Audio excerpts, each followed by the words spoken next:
Queridos hermanos, la palabra de Dios hoy nos lleva a la palabra amarás. Es un mandamiento de Dios que tiene dos vertientes: el amar a Dios sobre todo y sobre todas las cosas, y amarás al prójimo como a ti mismo. Lo hemos visto como el Señor le ha afirmado a esto al fariseo que le preguntaba por el mandamiento más importante. Jesús no se dedica a especificar alguno de los mandamientos que hay en la ley mosaica, sino que se va directamente al espíritu de la ley. La ley es muy importante en una sociedad porque articula de alguna manera el orden y el bien de los que componen la sociedad. Una sociedad sin ley es una anarquía y es un caos, y aquello se convierte en una batalla y una lucha, como decía Hobbes, homo homini lupus, se convierte el hombre en un lobo para los demás hombres. Y esto, desgraciadamente, lo vemos muy corrientemente. En la sociedad de hoy está muy poco acostumbrada a amar por una razón sencilla. Lo decía Søren Heidegger, un filósofo del cual beben todos los existencialistas. Es que una civilización que enseña el placer y a gozar y no el sacrificio es una civilización a punto de morir. Esto es lo que nos está pasando aquí hoy en España. A Jesús le preguntan cuál es el mandamiento más importante de la ley. Y entonces Jesús no señala uno en concreto, sino que va y señala el espíritu de la ley. El verdadero espíritu, lo que hace que la ley tenga vitalidad, que no sea simplemente el cumplimiento de unas normas más o menos rígidas, sino que están fundamentadas en el amor. Y esto del amor es muy importante porque el amor no se da sino en la libertad. Y es que cada uno de nosotros, en el uso de nuestra libertad, podemos establecer nuestra vida en una dimensión de amor o en una dimensión de egoísmo. Dinero, placer, poder. No el poder como un servicio, no el dinero para poder hacer el bien, no el placer legítimo que está dentro de la situación nuestra como humanos, sino buscando exclusivamente, en exclusividad, eso precisamente, y apartando completamente de nuestra vida todo aquello que nos pueda suponer sufrimiento o negación de nuestros propios gustos y deseos e inclinaciones. Esta es la civilización mala. Jesús, cuando quiere señalar cómo vivir este espíritu de la ley, nos da en el Sermón de la Montaña las bienaventuranzas. Bienaventurados los pobres de espíritu, porque de ellos es el reino de los cielos. Señalando así que el problema de la riqueza no es tenerlas, sino ser tenidos por ellas, y entonces nos esclavizan. Bueno, pues en la ley mosaica el Señor dio los 10 mandamientos, ¿no? Uno de ellos es el que aparece hoy muy bien delineado, que es el 4.º mandamiento: honrarás a tu padre y a tu madre. Es decir, honrarás a aquellos que te ha dado el Señor. El honrarás a tu padre y a tu madre significa el obedecerle en cosas justas, en asistirles en sus necesidades y en estar al servicio de tus padres en las cosas justas. Uno podría decir, pero bueno, ¿cómo el Señor, que reafirma el 4.º mandamiento, honrarás a tu padre y a tu madre. Sin embargo, dice también, el que ama a su padre, a su madre, o a su vida, o a su hacienda, más que a mí, no es digno de mí. Pero si cumple los mandamientos, ¿cómo es eso que hace el Señor? Que dice, sígueme, y no deja absolutamente ninguna fisura en el llamamiento. Uno puede decir, es una imposición. En esto tenemos que pensar muy bien delante de Jesucristo todas las cosas. En la ley mosaica hay una parte de mandamientos que se llaman la casuística, que son en caso de que tal ocurre esto. Ese sería, el mandamiento es este.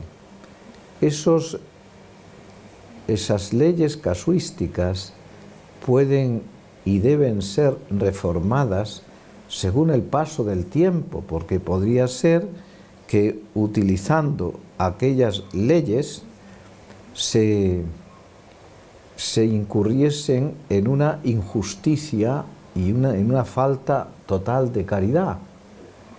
El Señor pone algunos ejemplos, incluso le llama hipócritas, etcétera, porque si cogen el dinero y lo dan, dicen esto es corbán y lo entregan en el templo, ya les exime para atender a sus padres. Y eso estaba también como mandamiento.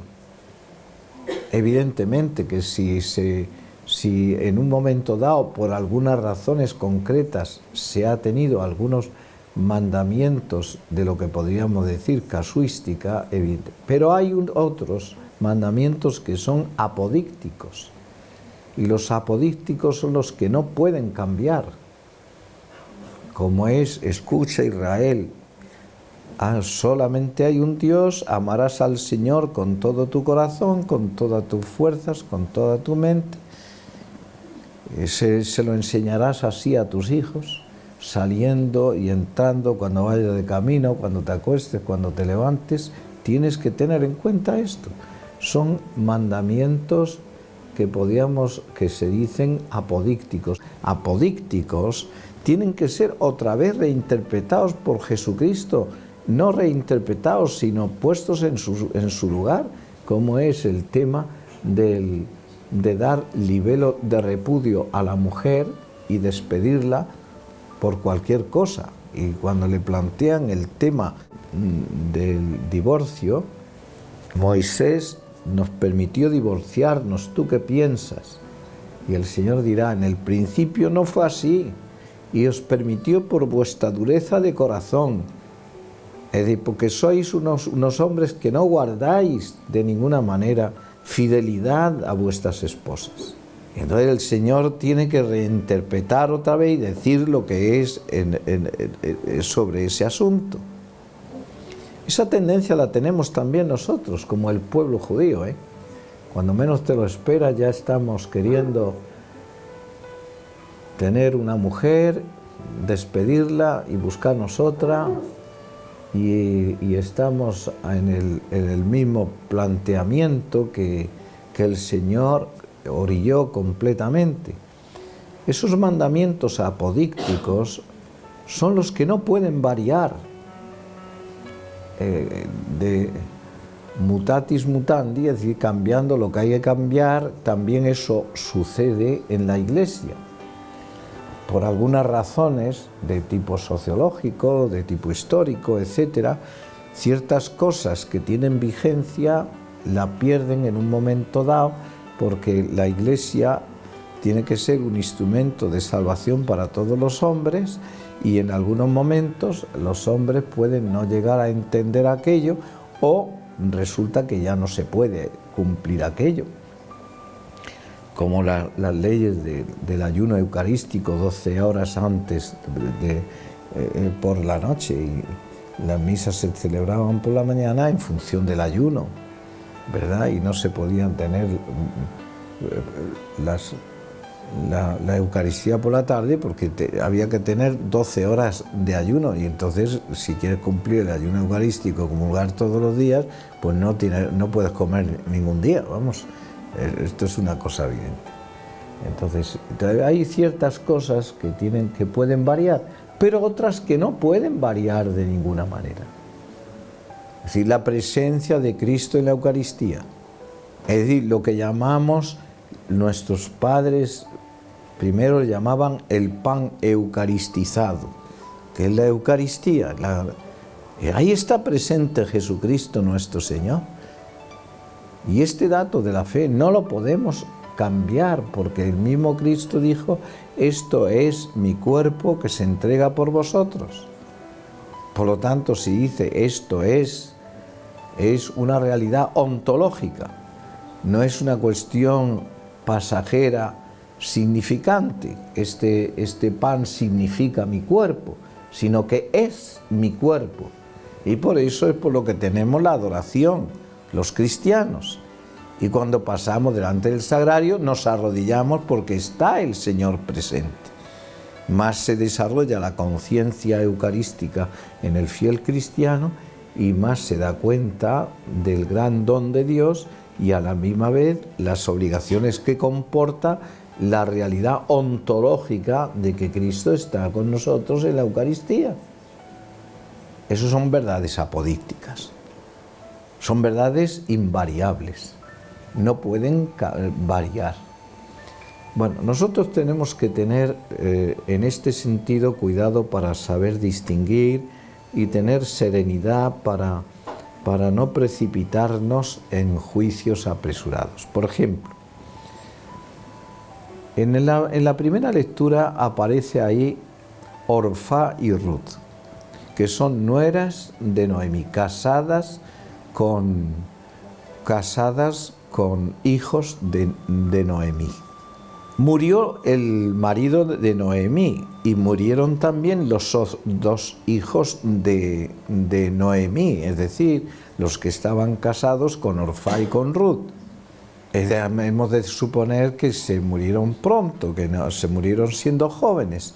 Sí, porque luego viene toda la historia de Booz. Orfá, fíjate que viene la palabra de huérfana, Orfá, huérfana. La situación de las viudas, mujeres viudas, y de los huérfanos era realmente muy difícil, porque la pobreza les amenazaba, el hambre y la indigencia, la miseria. No había ningún sistema social como ahora tenemos sistemas sociales de atención, aunque sea una cosa mínima en cuanto a la salud y la subsistencia. En aquel tiempo no. Entonces, la situación de la viuda y de los huérfanos era muy mala. Pero si además el huérfano es una mujer, entonces peor que peor. Y ahí es donde nos encontramos nosotros, con Orfa y Ruth indefensas. Y Orfa, que era moabita, es decir, no era israelita, pero que se habían casado, eso atestigua entonces que los matrimonios, lo que dice un gran problema, lo constituía casarse de unos pueblos con otros, porque entonces cogían los dioses de los otros. Eso lo hemos comentado ya cuando el tema de Jezabel y de Acaz y el tema de Elías, el profeta. Y aquí, en este momento, Orfa, que se ve en la indigencia, decide volver con su familia. Y hombre, por lo menos allí tendré de comer. Tengo mis padres, tenemos un campito, lo que fuera, pues por lo menos no me faltará de comer. Noemí, que es la israelita viuda, le dice a su hermana, a su nuera Ruth, le dice: vete tú también con los tuyos. Y aquí hay una contestación de una piedad familiar que es enternecedora. No me voy con los míos, no me separaré de ti. Tu vida es mi vida, tu país es mi país, tus dioses son mis dioses. O sea, tu Dios porque claro, los israelitas solamente tienen un Dios, Yahvé.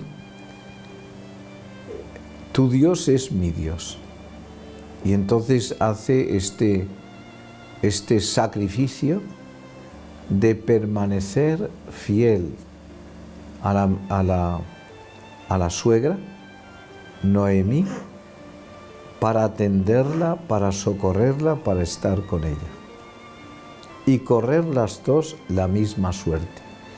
¿Hizo mal Orfá? Pues probablemente no. ¿Hizo bien Ruth? Pues probablemente sí. No sabemos, no podríamos juzgar, pero sí vemos aquí como un acto de una gran generosidad por parte de Ruth con respecto de Noemí. Entonces, observa que en los mandamientos que están refrendados por Jesús, cumple los mandamientos. ¿Qué he de hacer para salvarme? Cumple los mandamientos. ¿Cuáles son? Uno de ellos, cuarto, honrarás a tu padre y a tu madre. Sin embargo, Jesús dice, el que ama a su padre o a su madre más que a mí, no es digno de mí. Y entonces ahí ya te encuentras en una situación que dice, ¿qué pasa aquí? ¿Qué sucede? El Señor invalida el mandamiento, el cuarto mandamiento. A eso hay que responder de ninguna manera, lo reafirma. Pero por superación, como el primer mandamiento es amarás al Señor tu Dios con todo tu corazón, con toda tu alma, con todas tus fuerzas, y Jesús es el Señor, entonces tiene pleno derecho para indicar a alguien, sígueme, como le hizo a Leví, a Mateo, o como le hizo a Natanael, y a otros se lo hizo invitándolos. Venid y os haré pescadores de hombres. O dirá, si quieres llegar hasta lo más que puedes, ve, vende lo que tienes, dalo a los pobres, luego ven y sígueme y tendrás un tesoro en el cielo. Entonces es por elevación. En este caso, queridos hermanos, el asunto es que en esta contrariedad entre vocación personal, mandamiento de Dios, está la superación de la intervención que Él mismo tiene también en las almas. Porque el Señor dijo, quien me ama cumplirá, guardará mis mandamientos, mis mandatos, mi palabra. Los mandatos de Jesús son la palabra de Dios, lo que yo he dicho, lo guardarás. De modo que nada, que el Señor nos ayude a todos a comprender esto, que hay mandamientos que han sido superados, que pertenecen a los mandamientos de la casuística, otros, los apodícticos, que no cambian nunca, y pedimos al Señor luz para que sepamos distinguir bien los unos de los otros, para no tener perplejidad de conciencia y para saber que nosotros tenemos que vivir lo que nos dice Jesús. Amarás al Señor tu Dios con todo tu corazón, con toda tu mente, con todas tus fuerzas. Este es el primero y principal. El segundo es semejante a este. Amarás a tu prójimo como a ti mismo. Pero observa que la palabra es amarás. No podemos nosotros odiar a nadie ni eximirnos de amar simplemente porque cogemos el primer mandamiento o porque cogemos el segundo. Las cosas no hay que subvertirlas, hay que respetarlas como el Señor nos las ha enseñado, y entonces podemos vivir así muy tranquilamente, camino del cielo. Que así sea.